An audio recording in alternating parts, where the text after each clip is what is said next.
Baba, oh, oh, chante avec moi, Baba, Baba, Baba, Baba, Baba, Ebo Shataya Baseteke, Baba, Baba, Baba, tu es mon Père, tu es mon Père, tu es mon Père, Baba, Baba, Baba, Alléluia. Appelle-le, appelle-le, appelle-le, Baba, les bachettes et les beaux chata. Alléluia. Baba, Baba, Baba, Baba, Alléluia. Un cœur te désire, un cœur t'appelle, Baba. Tu es mon Père Jésus, tu es mon Père Jésus. Je crie Baba, Baba, Alléluia, Alléluia. Parce que tu es mon Père, tu me connais par mon nom. Alléluia, Alléluia, Alléluia, Alléluia. Baba, Baba, Baba.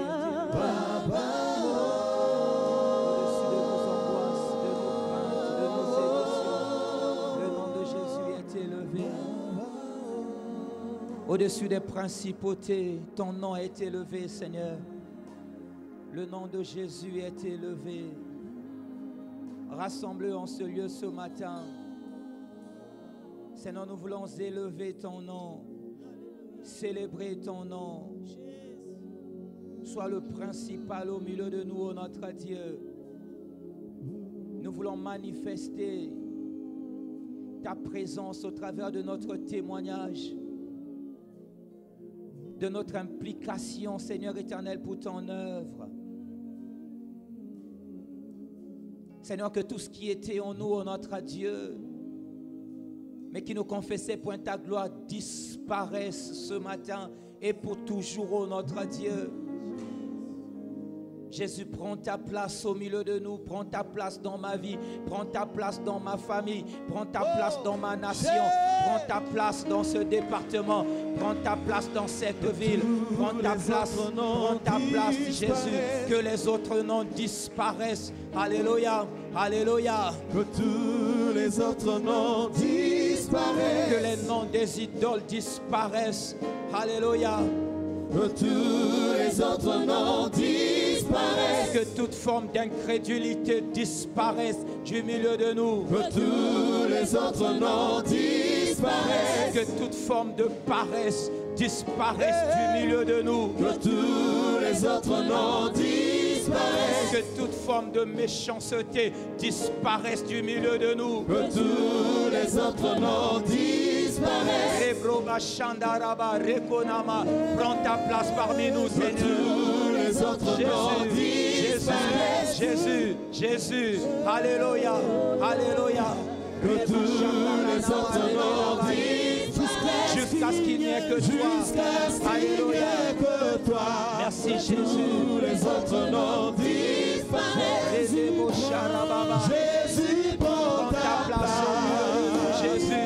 Jésus, prends ta place dans ma vie. Jésus, prends ta place. Prends ta place dans ma famille. Jésus, prends ta place dans mes affaires. Jésus, prends ta place. Prends ta place dans ma nation. Jésus, prends ta place dans ma santé.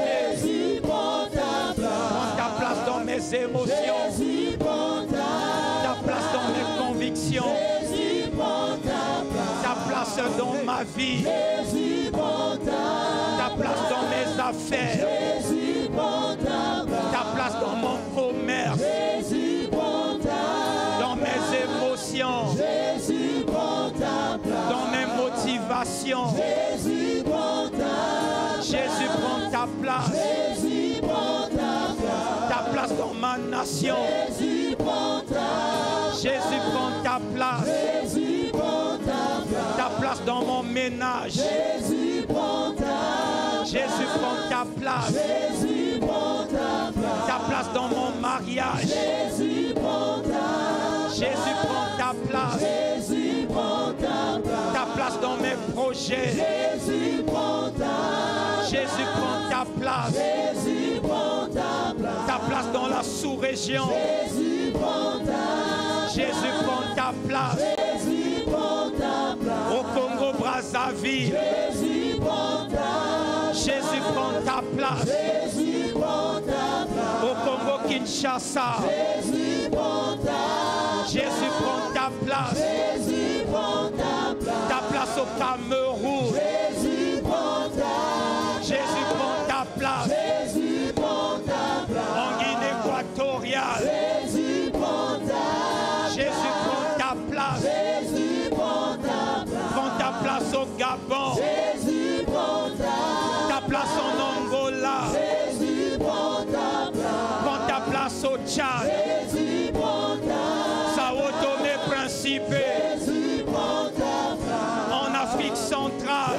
Jésus, prends ta place. Dans la sous-région. Jésus, prends ta place. Jésus, prends ta place. Jésus, prends ta place. Dans nos institutions. Jésus, prends ta place. Jésus, prends ta place. Jésus, prends ta place. Dans nos gouvernements. Jésus, prends ta place. Jésus, prends ta place. Jésus, prends ta place. Ta place dans nos quartiers. Jésus, prends ta place. Seigneur, prends ta place. Jésus, prends ta place. Ta place dans nos cités. Jésus, prends ta place. Dans nos relations. Jésus, prends ta place. Dans nos convictions. Jésus, prends ta place. Dans nos émotions. Jésus, prends ta place. Jésus, prends ta place. Jésus, prends ta place. Ta place dans nos sentiments. Jésus, prends ta place. Jésus, prends ta place. Jésus, prends ta place. Jésus, prends ta place. Jésus, prends Que tous les autres noms disparaissent. Alléluia. que tous les autres noms disparaissent. Alléluia. Que tous les autres noms disparaissent. Rebasharana Marekondo Babababai. Acclamons Jésus, célébrons ce Seigneur merveilleux, le Dieu vivant et vrai. Que tous ceux qui étaient en nous, qui ne confessaient pas le nom ni la gloire de Dieu disparaissent. Que le Seigneur Jésus prenne sa place, que le Saint-Esprit prenne sa place, que notre vie honore Dieu, que nos témoignages honorent Dieu. Alléluia.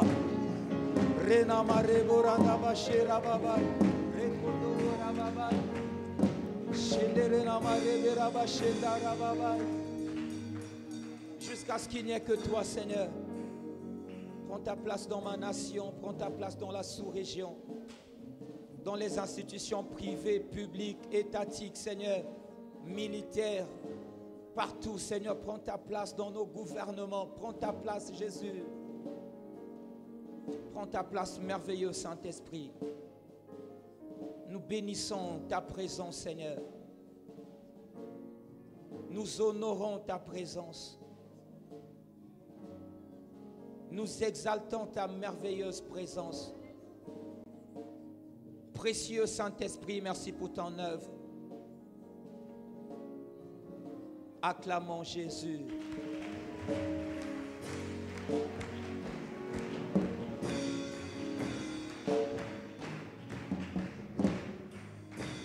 Alléluia. Est-ce que tu peux faire mieux que cela? Acclamer ce Seigneur. Ce Seigneur merveilleux. Alléluia. Gloire à Jésus. Amen. Amen. Voilà, je vais vous inviter à prendre vos Bibles. Nous saluons toutes les personnes qui sont dans cette salle ce matin. Nous saluons ceux qui nous suivent au travers des moyens par la technologie, sur Facebook, sur YouTube. Soyez salués, que la présence du Seigneur, la merveilleuse et glorieuse présence du Saint-Esprit soit votre partage ce matin encore. Job chapitre 33, deux portions des Écritures que je vous propose de lire avec moi. Job 33, nous allons lire à partir du verset 8e jusqu'au verset 17e et ensuite nous lirons Jérémie chapitre 33. Aujourd'hui c'est le couplet 33. Couplet 33. Alléluia. Job 33, à partir du verset 8e. Vous avez trouvé, dites Amen. Voici ce que la Bible dit. Mais tu as dit à mes oreilles, alors un texte qui commence par un mais comme ça, c'est un peu compliqué. Le contexte, il est simple. Job a tout perdu, Job est malade, Job est frappé. Et il y a 3 amis de Job qui viennent le voir, qui viennent le visiter. La Bible dit étonnamment, ils restent 7 jours silencieux, ils n'arrivent pas à parler. J'aime ça. J'aime ça. Vous savez, il y a des moments, il y a des personnes autour de vous qui peuvent être frappées de quelque situation que ce soit. Quand tu arrives devant la personne, tu ne sais pas qu'est-ce qu'il faut dire. Tu ne sais pas. Job, son cas était tellement désespéré, tellement difficile. Ses 3 amis sont venus. La Bible dit ils sont restés à côté de lui assis 7 jours. Personne ne pouvait parler tellement le spectacle qu'ils étaient en train de voir était désolant. 7 jours. Et après les 7 jours, ils ont commencé à parler à tour de rôle. Les plus aînés ont parlé et à un certain moment, le plus jeune a pris la parole. Alors lui, il avait vraiment la force de caractère. Il a confronté Job dans son amour propre et c'est lui qui est en train de parler à partir du verset 8e. Il dit ceci, il est en train de parler à Job, il dit « Mais tu as dit à mes oreilles et j'ai entendu le son de tes paroles. Je suis pur, je suis sans péché, je suis net, il n'y a point en moi d'iniquité. » Là, il répète ce que Job est en train de dire. Verset 10, « Et Dieu trouve contre moi des motifs de haine, il me traite comme son ennemi. » Verset 11, « Il met mes pieds dans les ceps, il surveille tous mes mouvements. Je te répondrai qu'en cela tu n'as pas raison, car Dieu est plus grand que l'homme. Veux-tu donc disputer avec lui parce qu'il ne rend aucun compte de ses actes? Dieu parle cependant tantôt d'une manière, tantôt d'une autre, et l'on n'y prend point garde. » Alléluia. Il parle par des songes, par des visions nocturnes. Quand les hommes sont livrés à un profond sommeil, quand ils sont endormis sur leur couche, verset 16, alors il leur donne des avertissements et met le sceau à ses instructions, afin de détourner l'homme du mal et de le préserver de l'orgueil. Alléluia. Amen. Amen. J'aime toujours dire, et des fois il y a quelques personnes qui lisent la Bible sans savoir équilibrer les choses, contestent ce que je vais dire. Dieu est en train de régler un problème avec Job. Amen. Amen. Et le fait que Dieu est en train de régler le problème avec Job n'exclut pas le fait que la Bible dit que au-delà de tout ça, Job n'a pas péché. Quand la Bible dit Job n'a pas péché, ça veut dire que Job n'a pas renié Dieu, contrairement à ce que son épouse est en train de lui demander de faire. Il n'a pas renié Dieu. Mais lorsque vous lisez Job, vous vous rendez compte que dans son cœur, il y avait quand même quelque chose. C'était comme un petit grain d'orgueil qui montait dans son cœur. Alors, ce n'était pas de l'orgueil dans un sens où il est orgueilleux en tant que tel, mais c'est réussite. Et le fait que Dieu témoignait de son intégrité, sa façon dont il marchait avec Dieu, sa crainte de Dieu, son respect du Saint-Esprit avait produit en lui une certaine fierté. Au point où quand il a tout perdu, il ne comprenait pas. Pourquoi moi qui suis Job? Pourquoi moi, Job, serviteur de Dieu, craignant Dieu, marchant dans le Saint-Esprit, comment je peux vivre ces choses? Alléluia, amen. C'est ça que Dieu voulait régler en lui. C'est presque comme si Job était en train de s'attribuer le mérite de sa sainteté, le mérite de son intégrité. Alors que tout ce que nous pouvons être saints, intègres et tout, c'est seulement par la grâce et la faveur de Dieu. Alléluia, amen. Voilà pourquoi ce garçon, le jeune homme pouvait lui dire, tu dis tu es saint, tu dis tu es pur, tu dis tu es net. Et puis il lui dit, en cela je te répondrai que tu n'as pas raison. Tu n'as pas raison. Alléluia. Et au verset 17, quand il parle de comment Dieu agit, comment Dieu parle, il dit, afin de détourner l'homme du mal et de le préserver de l'orgueil. Donc le Seigneur a permis que ces choses arrivent à Job. Et je vais expliquer à la fin que ce n'est pas Dieu qui a créé le mal dans la vie de Job. C'est l'ennemi. Mais Dieu a surfé sur cette situation pour enseigner Job. Alléluia. Amen. Donc je veux dire à quelqu'un ce matin, ne commets pas la bêtise de commencer à te vanter de tes mérites, de ton talent, de tes charismes, de tout ce que tu as de Dieu et qui te distingue des autres. Ne t'en vante pas. Chaque fois, n'oublie pas toujours de dire par la grâce de Dieu. Alléluia. Je suis ce que je suis par la grâce de Dieu. Jérémie 33, le verset 3e. Invoque-moi et je te répondrai. Je t'annoncerai de grandes choses, des choses cachées que tu ne connais pas. Alléluia. Amen. Alors nous allons travailler sur le texte de Job chapitre 33, mais j'ai lu Jérémie chapitre 33, tout simplement parce que ici le texte dit, je n'ai pas demandé aux gens de s'asseoir. Amen. Ici le texte dit, vous pouvez rester debout. Moi je reste debout depuis hier. Alléluia. Et j'ai fait un culte hier, j'ai fait un culte ce matin, et là je suis avec vous. Donc restez debout avec moi pendant un petit moment. Dites Amen. Dites encore Amen. Voilà, j'ai pris le texte de Jérémie chapitre 33, invoque-moi et je te répondrai, je t'annoncerai de grandes choses pour ramener une évidence à notre esprit parce que nous prions, pour la plupart d'entre nous, nous invoquons Dieu et la Bible nous promet que lorsque nous l'invoquons, il nous répond. Mais nous n'avons pas l'impression qu'il nous répond. Amen, amen. D'où le sous-thème que nous voulons aborder ce matin dans le cadre de cette série. Dieu a-t-il réellement dit? Le sous-thème de ce matin est comment Dieu parle-t-il en général. Alléluia. Amen. Je vais prier. Dieu vivant et vrai, bénis ta parole ce matin. Enseigne-nous, oriente-nous, instruis-nous, Seigneur éternel. Illumine nos cœurs afin que nous puissions saisir ta pensée ce matin. Saint-Esprit, nous voulons être simplement un instrument, un micro que tu vas utiliser. Mais que ce soit toi qui nous parles directement et à moi-même au premier chef. Amen. Amen. Amen. Gloire à Jésus. Nous pouvons donc nous asseoir. Tu peux saluer couronnement la personne, couronnement la personne qui est à côté de toi. Amen. Donc, soit avec les pieds, soit avec les tchèques. Couronnement, quoi. Alléluia. Amen. Soyez salués. Je vous aime beaucoup. Je suis encore très, très content de me retrouver avec vous ce matin. Alors, dans cette partie de cette série, Dieu a-t-il réellement dit? Normalement, ce matin, c'est la fin en tant que telle de la série. Mais le dimanche prochain, nous allons aborder quelque chose qui sera comme la cerise qu'on vient ajouter sur le gâteau. Le dimanche prochain, nous allons parler du plus grand sujet tabou de l'Église d'aujourd'hui. Alléluia. Le plus grand sujet tabou de l'Église d'aujourd'hui. Amen. Amen. Mais cette série, Dieu a-t-il réellement dit? Aujourd'hui, je vais atteindre les 4 buts que je m'étais fixés. Je vais vous les rappeler. Au début, le premier jour, j'avais donné 4 buts que je cherchais à atteindre dans le cadre de cette série. Le deuxième but était d'aider le chrétien à ne pas attribuer à Dieu tout ce qui se passe dans son esprit. Dire que tous les songes que tu as, ne pas toujours dire que c'est Dieu. Amen. La quasi-totalité des songes que nous avons, c'est seulement des songes. Et nous avons expliqué ce que c'était les songes. Le troisième but qu'on s'était fixé, et je crois qu'on en a parlé. Le troisième but, c'était d'emmener le chrétien à respecter le troisième commandement de Exode chapitre 20, le verset 7e. Tu ne prendras point le nom de l'Éternel ton Dieu en vain. Amen. Amen. Nous avons parlé des excès des Dieu m'a dit. Dieu ne t'a pas dit, mais partout Dieu m'a dit. Dieu m'a dit. Tu veux taper quelqu'un, Dieu m'a dit de le taper. Tu veux insulter quelqu'un, Dieu m'a dit de l'insulter. Tu veux répondre à une attaque, Dieu m'a dit ne laisse pas, réponds. Non, Dieu ne t'a pas dit, c'est toi-même. Le quatrième but, c'était d'aider le chrétien à comprendre que notre Dieu est un Dieu d'ordre et donc il existe bien un ordre hiérarchique par lequel Dieu parle dans l'Église. Et le dimanche dernier, on a parlé de cet ordre hiérarchique. Aujourd'hui, nous allons voir le premier but. Amen. Amen. Le premier but, c'est-à-dire conduire l'Église à l'évidence que Dieu parle véritablement et en tout temps. Amen. Amen. Dieu parle véritablement et en tout temps. Alors, dans cette partie, nous sommes en train de parler des canaux ordinaires. Les canaux ordinaires, ça veut dire les canaux par lesquels Dieu parle à tous. À tous, à tout temps, chacun.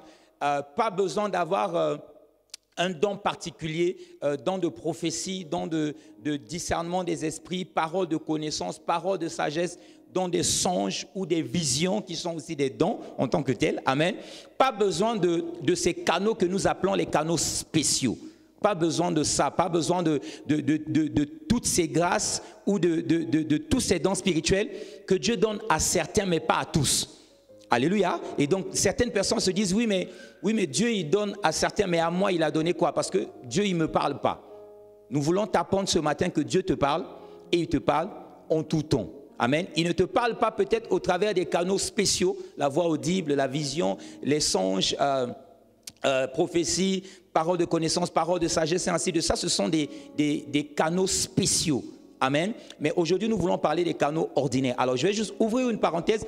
En parlant des canaux spéciaux, nous voulons exclure un certain nombre de canaux qui, dans certains milieux, sont vus comme étant des canaux spéciaux, mais qui ne le sont pas. qui ne le sont pas. Amen. Et malheureusement, ces choses, ces hérésies sont en train de venir d'entrer même dans nos milieux évangéliques. Le premier canal que certaines personnes considèrent comme étant spécial, mais qui ne l'est pas, c'est le mécanisme des messages qui viennent de l'au-delà, des parents ou des personnes décédées. Soit disant qu'il y a quelqu'un qui parle avec des gens qui sont morts et puis qui nous transmettent les messages en question. Tu as perdu quelqu'un dans ta famille et puis la personne vient te voir parce que après le décès, tu es devenu triste, tu ne travailles plus, tu es devenu nonchalant. Et puis la personne vient te voir, soit disons envoyée par celui qui est décédé pour te dire, ta maman te dit, là où elle est triste. Parce que depuis qu'elle est partie, toi tu es triste. Tu ne veux plus travailler. Tu es nonchalant. Si tu es triste, elle aussi, elle est triste. Ne sois pas triste. Cette personne va te dire, le message vient de l'au-delà. Alléluia. Amen. C'est une hérésie. Ce sont des mécanismes occultes. C'est du spiritisme. Ça n'a rien à voir. Ça ne doit pas être accepté dans les milieux où on parle de la saine doctrine. Effectivement, si tu as perdu quelqu'un dans ta famille, il faut que tu te relèves. Il ne faut pas que tu sois triste. Mais ce n'est pas le mort qui te dit ça. C'est le Saint-Esprit même. C'est le Saint-Esprit qui te dit de reprendre tes forces, de reprendre ta vie en main et de continuer d'avancer. Alléluia. Donc, ce n'est pas à considérer comme étant un canal spécial, spirituel, même si ces choses existent dans nos milieux. La deuxième chose que je voudrais exclure de ce que nous avons dit en parlant des canaux spéciaux, ce sont les messages d'approbation ou de désapprobation que nous voyons dans nos milieux avant de faire quelque chose. Vous voulez entreprendre quelque chose, soit en famille, soit dans la société, soit dans le pays. Et puis il y a des maîtres spirituels qui vont consulter les esprits. Ils vont faire des sacrifices, ils vont faire des cadeaux, ils vont faire des dons aux esprits, ils vont renverser le vin de palme et ainsi de suite, pour savoir si les esprits ou les ancêtres sont d'accord ou pas. On veut exploiter une zone géographique, on veut couper une forêt pour construire une cité et on va consulter les esprits. Et puis il y a quelqu'un qui va être là qui va vous dire, les esprits ont accepté le sacrifice et donc on peut travailler. Amen. Nous le voyons dans nos milieux, surtout dans nos pays. Ici, ça ne doit pas être considéré, c'est pas Dieu qui parle au travers de ces gens-là, c'est du spiritisme. Le troisième canal et le dernier, le plus dangereux que j'aimerais vraiment que vous puissiez exclure chaque fois qu'on parle des dons spirituels, c'est ce que certains appellent, et c'est arrivé même dans les milieux évangéliques, protestants, c'est ce qu'on appelle le don de l'écriture. Une hérésie, une œuvre démoniaque, diabolique, satanique, une œuvre qui a pour origine la magie, tout simplement, l'occultisme, le spiritisme, où lorsque les gens sont en train de prier, et puis à un certain moment, en général, c'est les femmes. Vraiment, en général, c'est les femmes. Qui va être saisie par un esprit, elle va être en transe, on va dire, donnez un cahier, et puis on va prendre un cahier, on va prendre un stylo, elle va commencer à faire des gribouillis sur le papier. Et puis, à un certain moment, il y a quelqu'un qui va venir interpréter ces gribouillis pour lire le message de Dieu. C'est une hérésie, c'est une œuvre démoniaque. C'est quelque chose qui existe dans le monde des ténèbres. Dans l'occultisme, c'est ce qu'on appelle l'écriture automatique. Dans l'occultisme, ça s'appelle l'écriture automatique.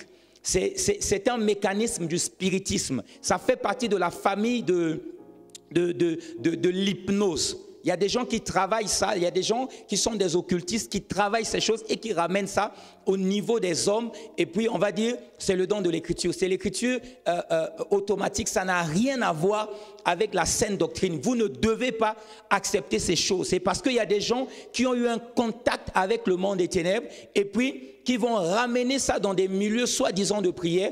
Et les gens qui sont ignorants vont commencer à considérer que c'est un don spirituel. Et vous allez remarquer que la plupart des gens qui ont ce soi-disant don spirituel, mais qui est une œuvre démoniaque, vous allez voir que les gens en question qui manifestent ce don, quand vous regardez leur vie, vous êtes étonnés.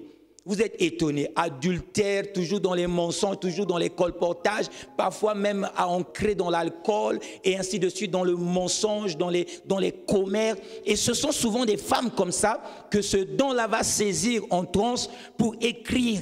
Je ne dis pas que Dieu, pour donner un don à quelqu'un, il faut que tu sois sanctifié. Mais en général, quand Dieu t'utilise, non pas de manière prompte, il y a des manifestations de Dieu de manière spontané, spot. Dieu te saisit et passe par toi. Mais lorsque ça devient un don qui va s'exprimer en toi de manière permanente, en général, là, il y a un certain nombre d'exigences qui vont rentrer quand même en jeu. Il faut quand même une certaine vie de consécration au Seigneur pour que Dieu t'utilise. Mais regardez la vie de ces personnes-là, vous serez étonnés de voir la personne en question qui, soi-disant, a le don de l'écriture. Donc, ce sont des choses à proscrire complètement de nos milieux. Et je répète, malheureusement, surtout le troisième dont j'ai parlé, est entré dans des milieux évangéliques et est en train de faire juste n'importe quoi. Amen.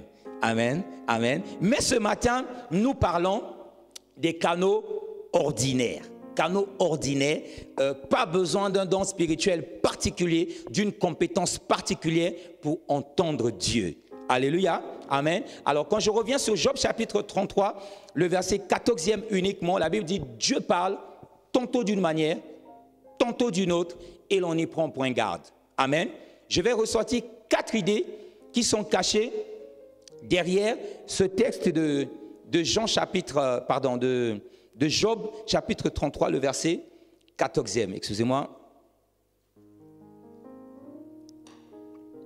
La première vérité, la première idée qui est cachée derrière ce texte, nous sommes en train de comprendre en lisant ce verset que selon les circonstances, selon les niveaux spirituels, selon les époques, selon la culture, Dieu va adapter sa façon de nous parler. Amen.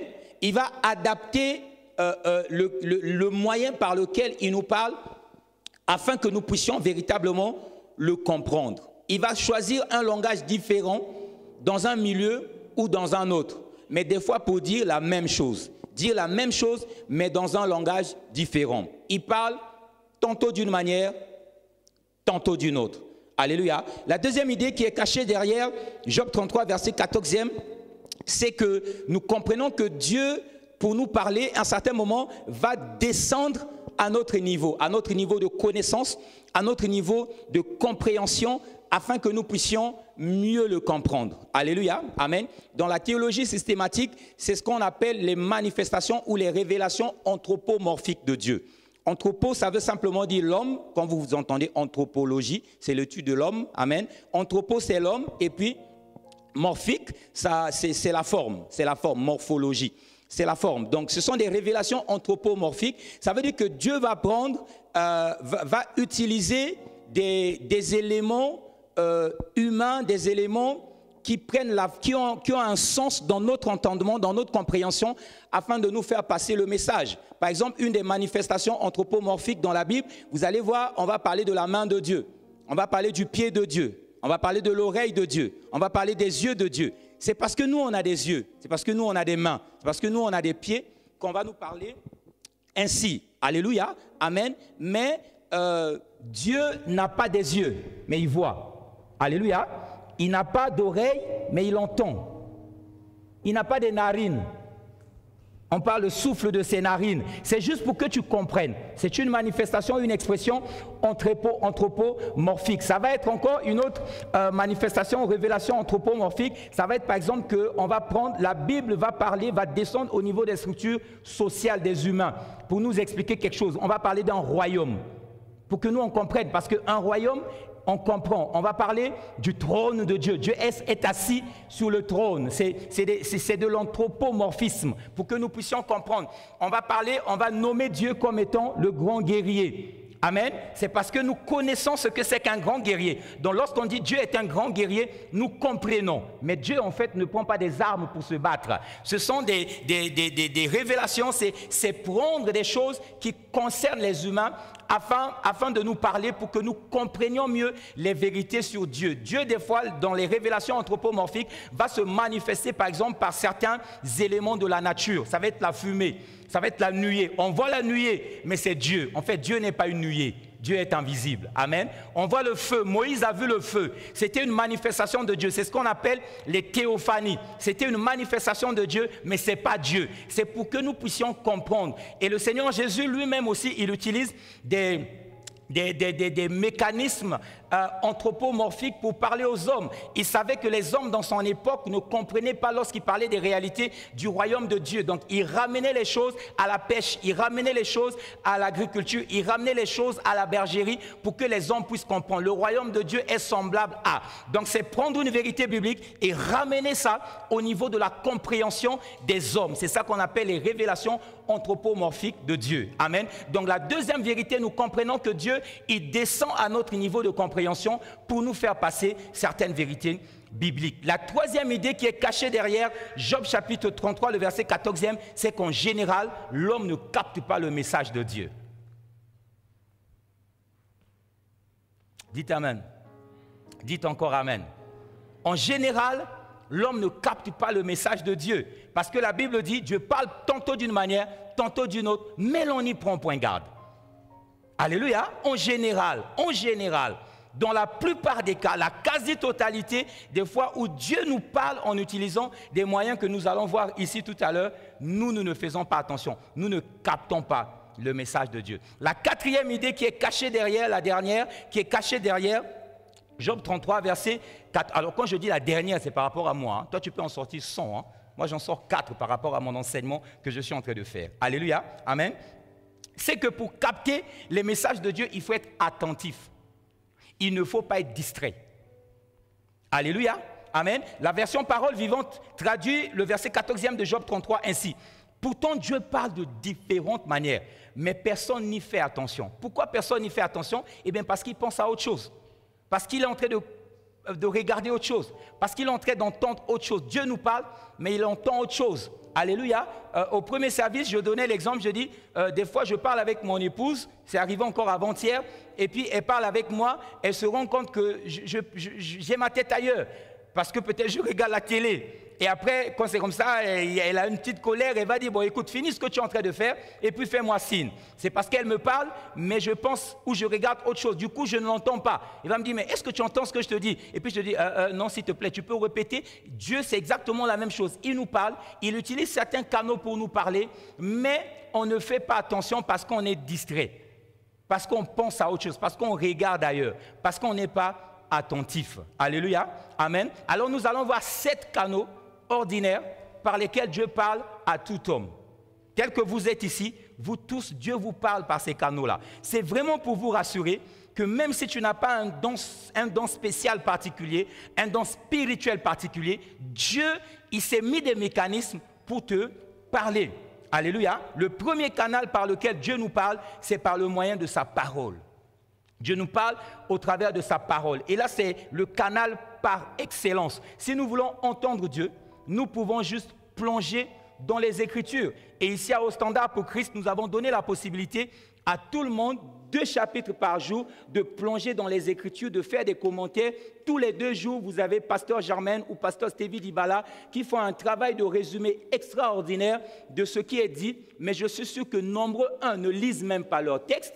Et puisqu'ils ne lisent pas, eh bien, ils ne s'occupent même pas de ce que le serviteur et la servante du Seigneur préparent pour nous donner, pour faire des résumés. Alléluia. Mais vous n'avez pas besoin des fois d'un prophète qui vous parle. Vous avez juste besoin de plonger dans les Écritures et pour entendre Dieu vous parler. Et si vous ajoutez ou bien vous annexez à cette habitude des Écritures la prière, eh bien, le Seigneur va se révéler à vous de manière extraordinaire. Josué chapitre 1er, verset 8, un texte sport national au milieu des chrétiens que nous connaissons, que ce livre de la loi ne s'éloigne point de ta bouche, médite le jour et nuit pour agir fidèlement selon tout ce qui est écrit, car c'est alors que tu auras du succès dans tes entreprises, c'est alors que tu réussiras. Alléluia. Le deuxième canal par lequel Dieu nous parle, c'est au travers des ministres de l'Évangile. Comme je suis en train de parler ce matin, Dieu est en train d'utiliser ma modeste personne pour vous parler. Alléluia. Vous n'avez pas besoin d'avoir un don spirituel pour ça. Vous avez besoin juste d'écouter, d'être sensible, d'implémenter les choses que nous sommes en train de nous dire. Ce matin, il parle à travers des prédicateurs qu'il a envoyés.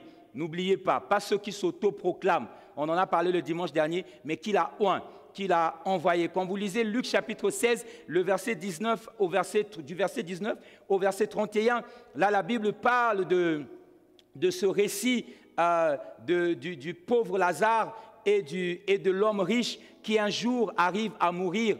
Et le pauvre Lazare, je répète toujours, non pas parce qu'il était pauvre, mais parce que j'imagine, il marchait dans la crainte de Dieu.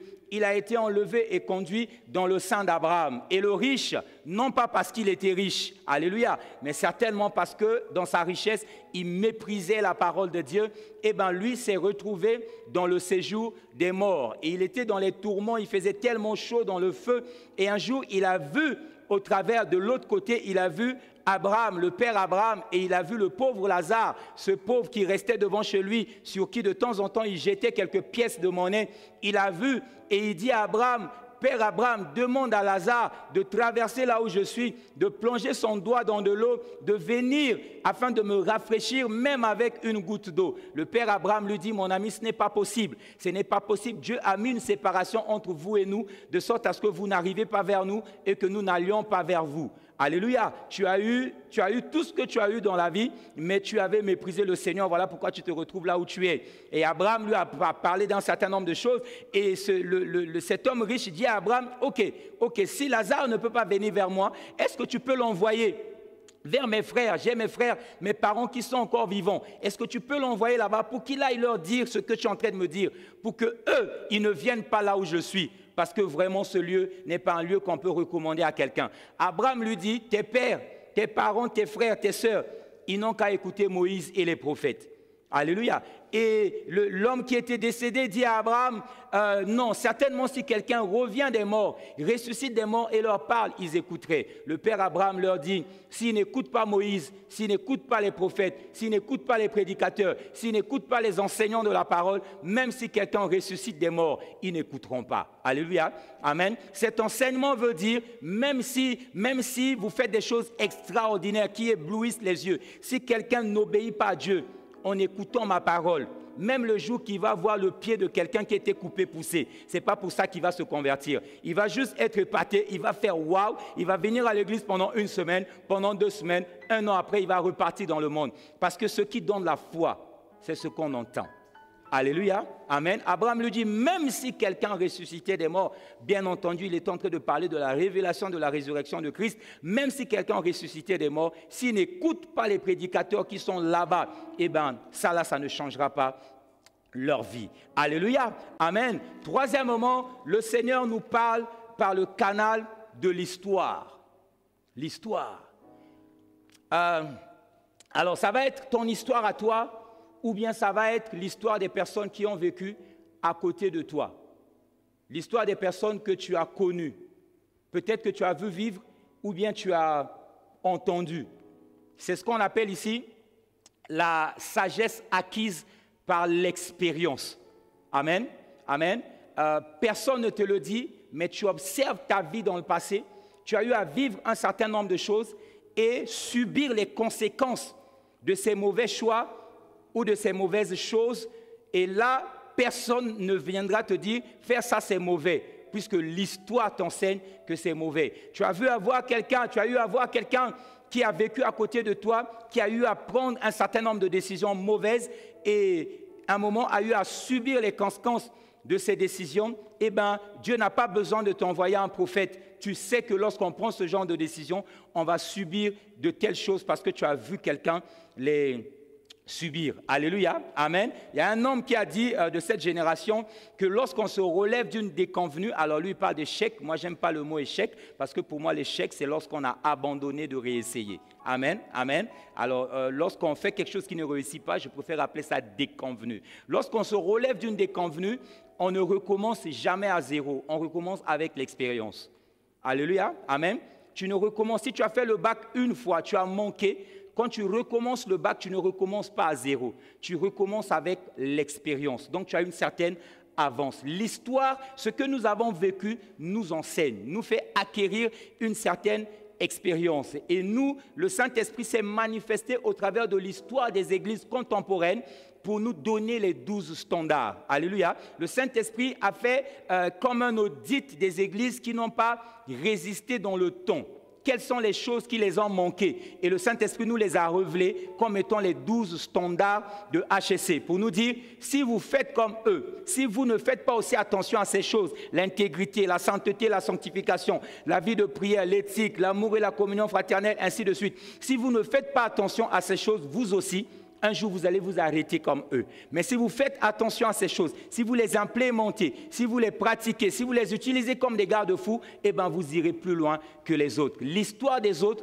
nous sert aujourd'hui. 1 Corinthiens chapitre 10, à partir du verset 1er jusqu'au verset 6e, je vais lire ensuite le verset 11e. La Bible dit, « Frères, je ne veux pas que vous ignoriez que nos pères ont tous été sous la nuée, qu'ils ont tous passé au travers de la mer, qu'ils ont tous été baptisés en Moïse dans la nuée et dans la mer, qu'ils ont tous mangé le même aliment spirituel et qu'ils ont tous bu le même breuvage spirituel, car ils buvaient un rocher spirituel qui les suivait et ce rocher était Christ. Mais la plupart d'entre eux ne furent point agréables à Dieu, puisqu'ils périrent dans le désert. Or, ces choses sont arrivées pour nous servir d'exemple, afin que nous n'ayons pas de mauvais désirs comme ils en ont eu. Alléluia. Ces choses sont arrivées, leur histoire, ces choses sont arrivées pour nous servir d'exemple, afin que nous n'ayons pas les mauvais désirs comme eux, ils ont eu. Le verset 11.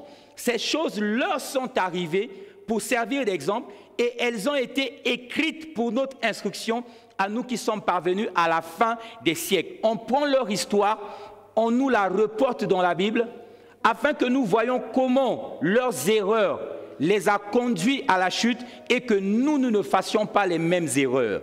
Tu n'as pas le droit de commettre les mêmes erreurs que tes prédécesseurs. Alléluia.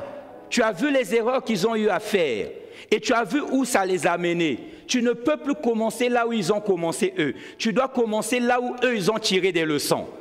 Alléluia. Toi tu commences avec l'expérience. Le troisième canal par lequel Dieu nous parle, eh bien, ça va être le canal de la voix de la conscience.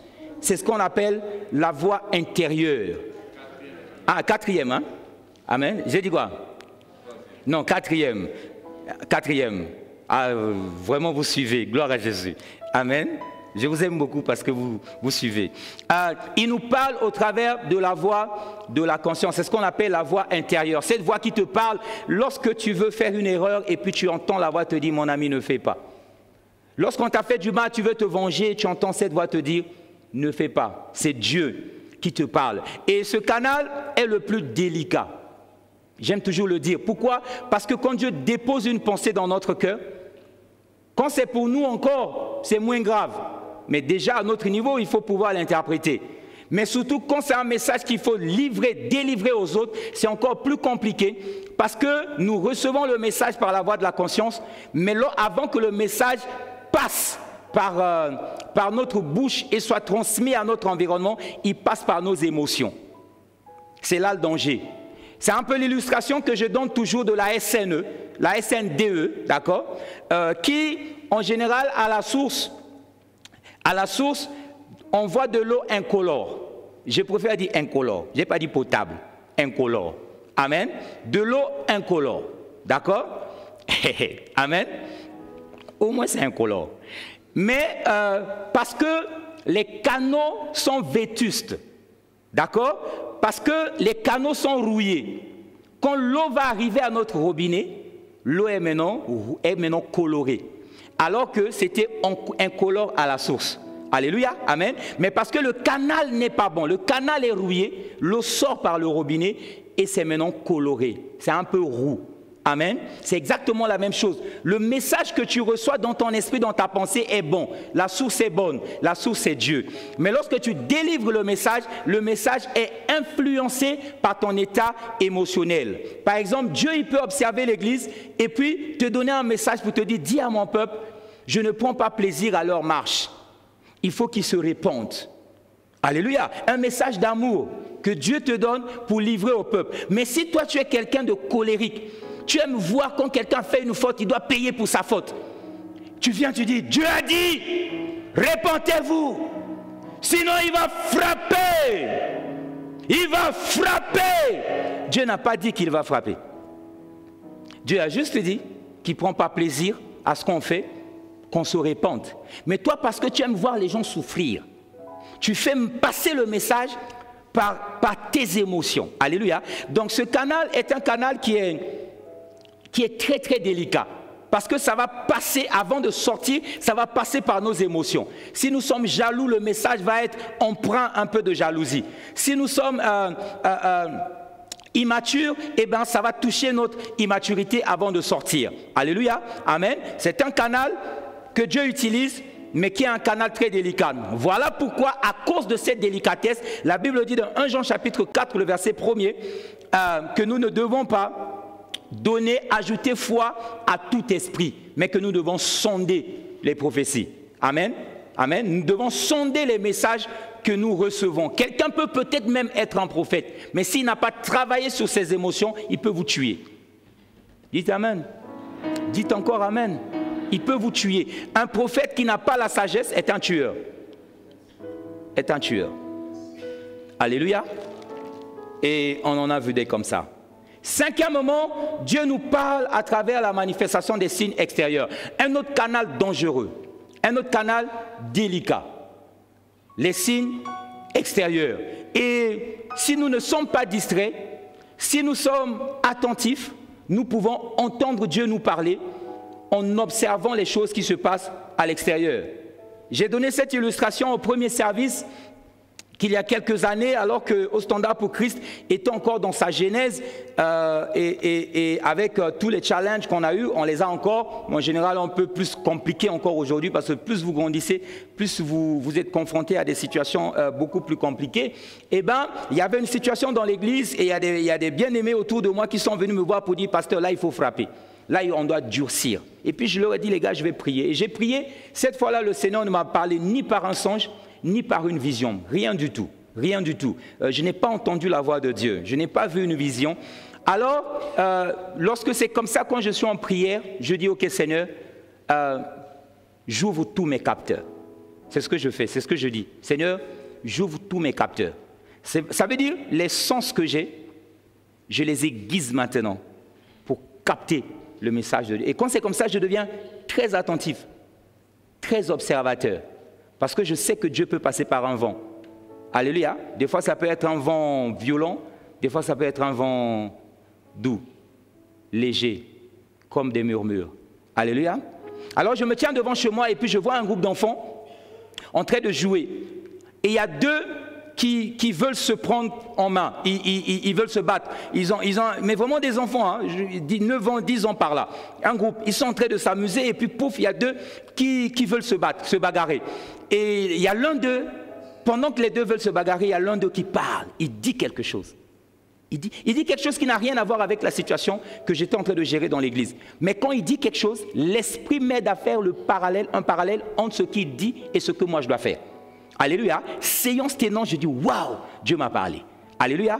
Et donc ce sont des enfants que j'ai observés. Dieu est passé par des enfants que j'ai observés pour me parler. Dieu peut nous parler par des signes extérieurs. Alléluia. La Bible dit, psaume 19, verset 2e, les cieux racontent la gloire de Dieu. Les cieux. En observant les cieux, on entend les cieux parler de la gloire de Dieu et l'étendue manifeste l'œuvre de ses mains. 1 Corinthiens 11, verset 14e, la nature elle-même ne vous enseigne-t-elle pas? Alléluia. Ça veut dire que la nature, allez, il y a une suite, mais je veux rester dans le contexte, donc je m'arrête là. La nature elle-même ne vous enseigne-t-elle pas? Ça veut dire qu'en observant la nature, on peut être enseigné de la part de Dieu. On peut entendre un message. Alléluia. Et ce point fait intervenir un concept, toujours aujourd'hui, je vous parle de beaucoup de théologie systématique. En théologie systématique, qui est un concept qui parle de théologie naturelle. Alléluia. Amen. Alors, la théologie naturelle, c'est une théologie que les théologiens scolastiques, c'est-à-dire ceux de l'époque du Moyen-Âge, utilisaient. Ils ont mis en place une méthodologie pour comprendre les vérités en ce qui concerne Dieu. Ça veut dire que ce n'est pas quelqu'un qui leur disait Dieu est puissant, mais ils ont mis en place certaines méthodologies, notamment 3 méthodologies, la voie de causalité, la voie de négation et la voie de l'éminence, pour comprendre les vérités en ce qui concerne Dieu. La voie de causalité, en fait, ils voyaient juste les bonnes choses de la nature, les bonnes choses de la nature. Et puis, ils savent que c'est Dieu qui est la cause, qui est le créateur de ces choses. Par exemple, s'ils voient l'ordre dans la nature, amen, mais ils savent que c'est Dieu qui a créé la nature. Donc ils disent, en Dieu il y a de l'ordre. Vous comprenez? C'est la voie de causalité. Alléluia. Amen. S'ils voient la beauté dans la nature, eh bien ils disent, puisque c'est Dieu qui a créé la nature, aussi belle, ça veut dire qu'en Dieu, il y a la beauté. Amen. La voie de causalité. Et ensuite, la voie de négation. Ils comprenaient les vérités en ce qui concerne, ils comprenaient des choses en ce qui concerne des vérités sur Dieu en mettant en parallèle les limites de la création. Par exemple, ils vont dire la création où l'homme est limité par le temps, mais Dieu est éternel. Alléluia, amen.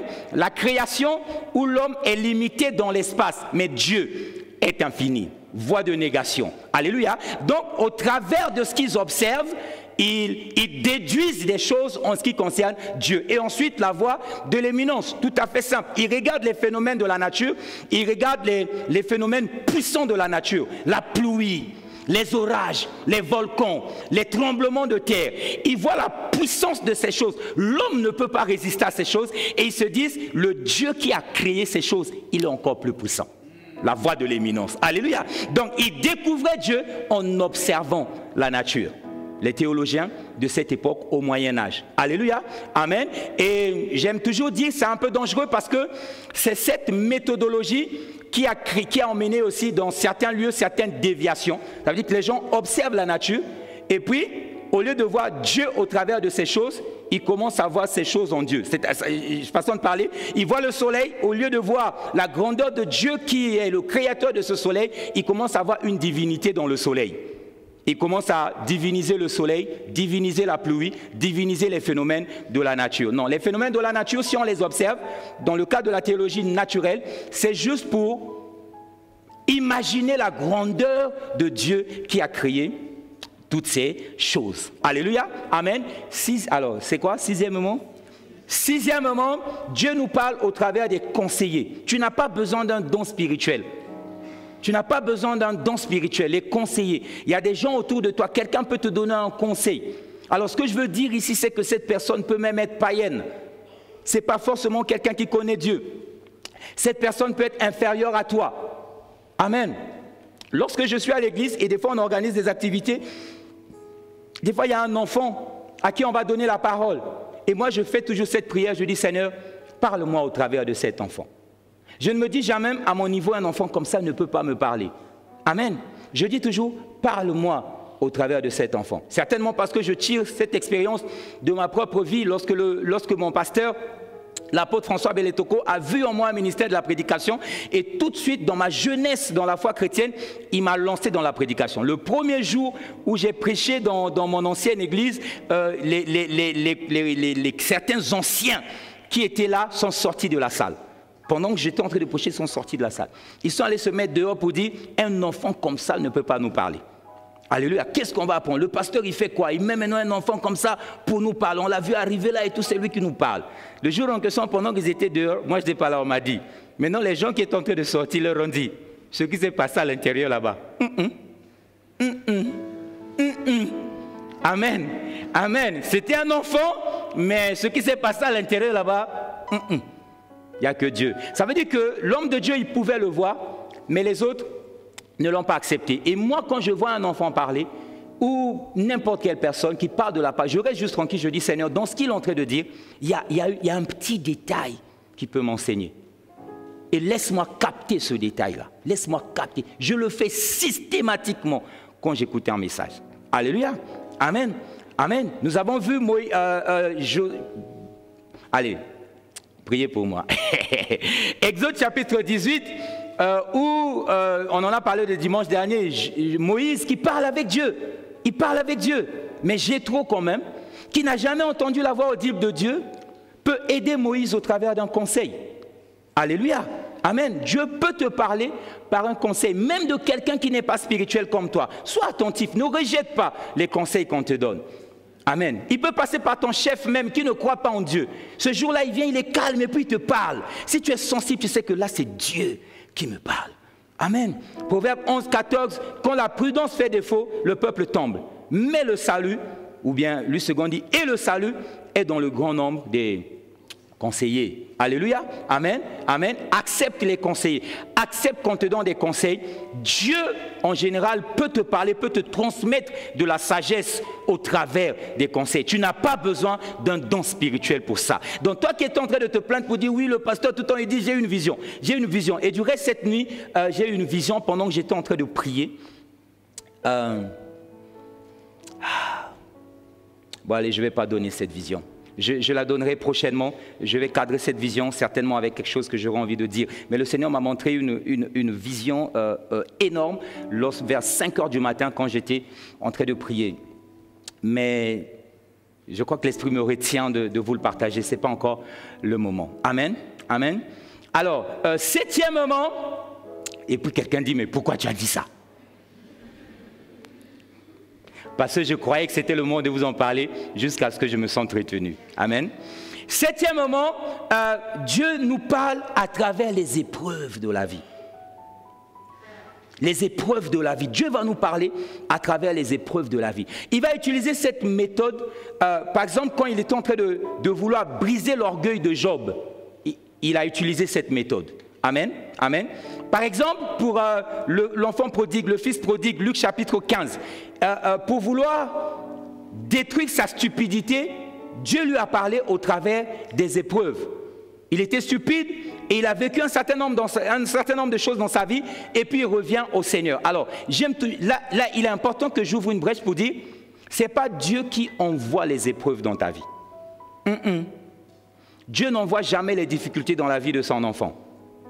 Les difficultés que nous avons pour la plupart, pas la totalité, mais la quasi-totalité, sont les conséquences des mauvais choix que nous avons eu à faire dans la vie.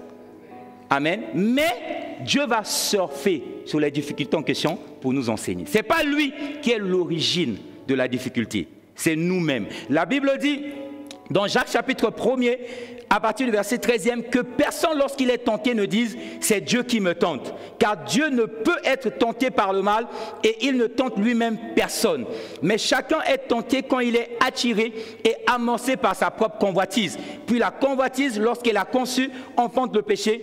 Et le péché étant consommé, produit la mort. Alléluia, amen. La plupart des épreuves auxquelles nous sommes confrontés sont la conséquence de nos choix. Mais Dieu, il va surfer là-dessus. Souvenez-vous de Job. Ce n'est pas Dieu qui a rendu Job malade, c'est Satan. C'est Satan qui est venu provoquer cette oppression dans la vie de Job. Mais Dieu a utilisé ça pour enseigner Job sur une notion de la simplicité, pour qu'il comprenne que tout lui vient de Dieu. Alléluia. Et que Dieu peut tout.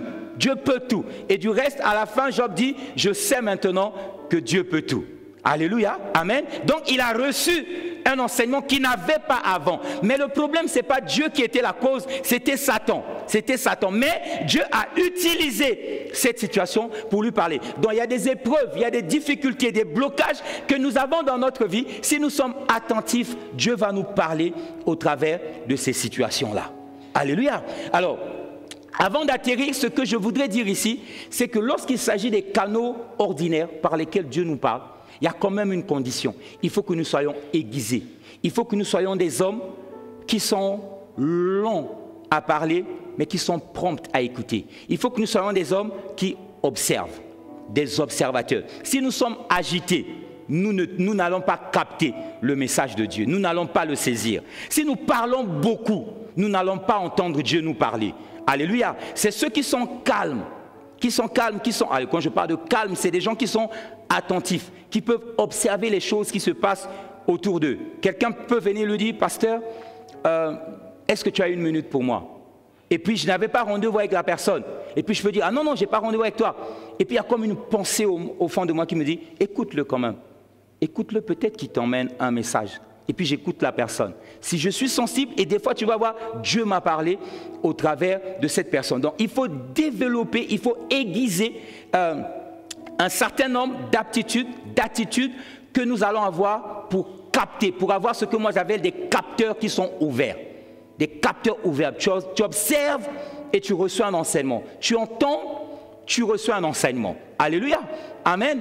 Amen. C'est vraiment très important. Le domaine des émotions, les émotions vont faire que si nous avons des mauvaises émotions, nous allons mal interpréter les choses de Dieu. Il faut maîtriser vos émotions. Alléluia. Maîtriser vos émotions. Amen.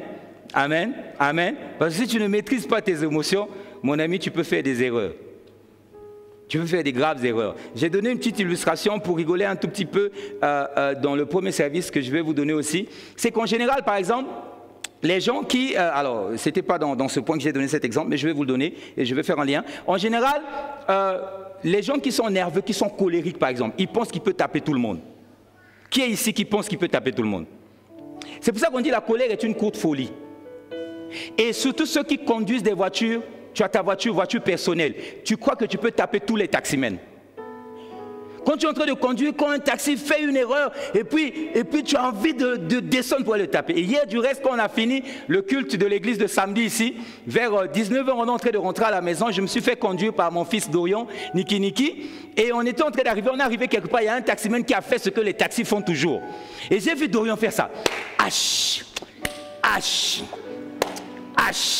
Je l'ai dit, mon gars, là en fait, tu es en train de te dire, ah, quand j'étais avant de connaître Dieu, je devais descendre ici, là, prendre ce taximan et le cogner. Mais je l'ai dit, mon ami, c'est vrai, mais écoute ce que je vais te dire.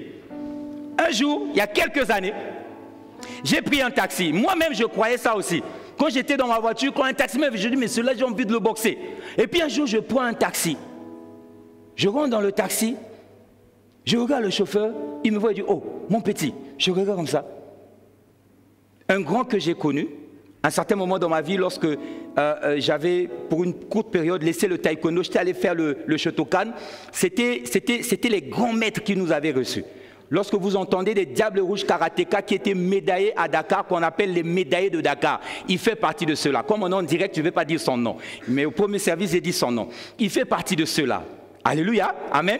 Un grand, un gars fort. Et puis quand je l'ai vu, taxi.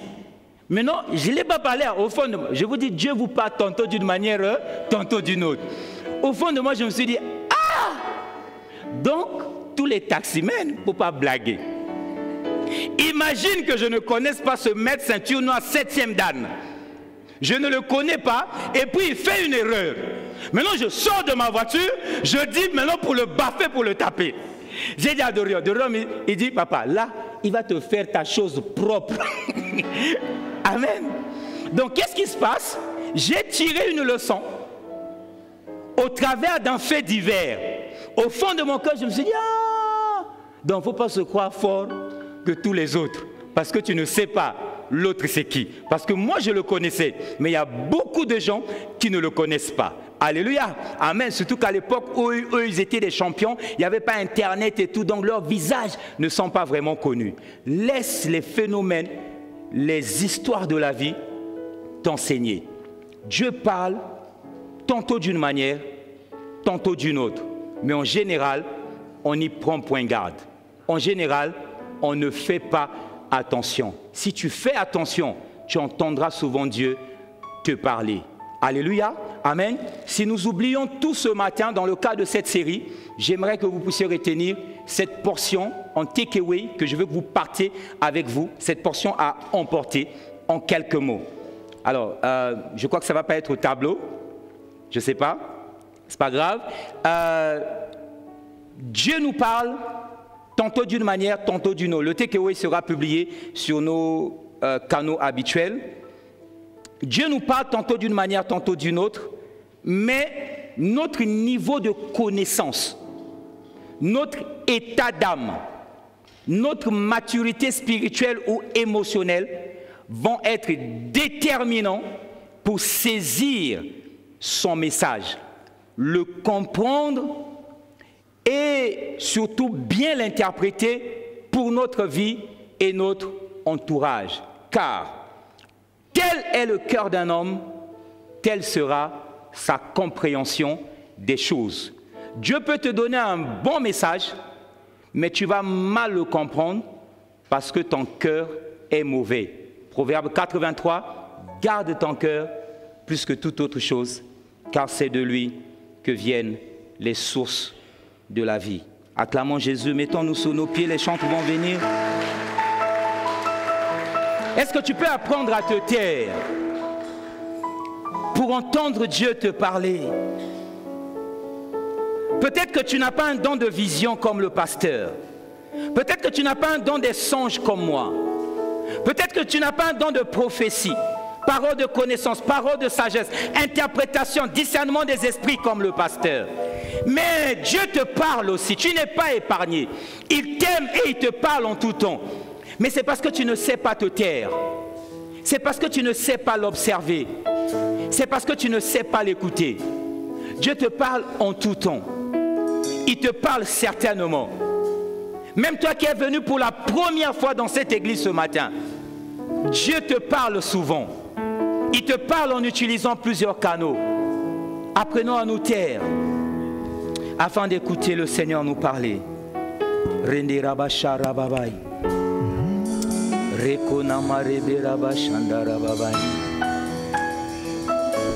Si je me tais, oh, j'apprendrai, alléluia, à écouter la voix du bon berger. Quand je l'entends,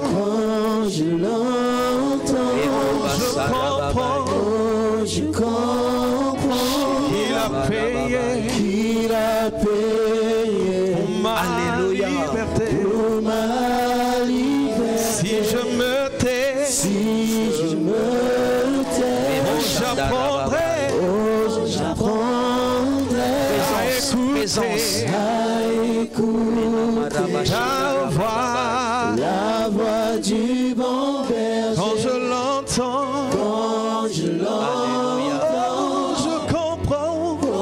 je comprends qu'il a payé pour ma liberté. Oh, quand je t'ouvre mon cœur, je te vois, Seigneur. Oh, quand je t'ouvre mon cœur, je t'entends me parler.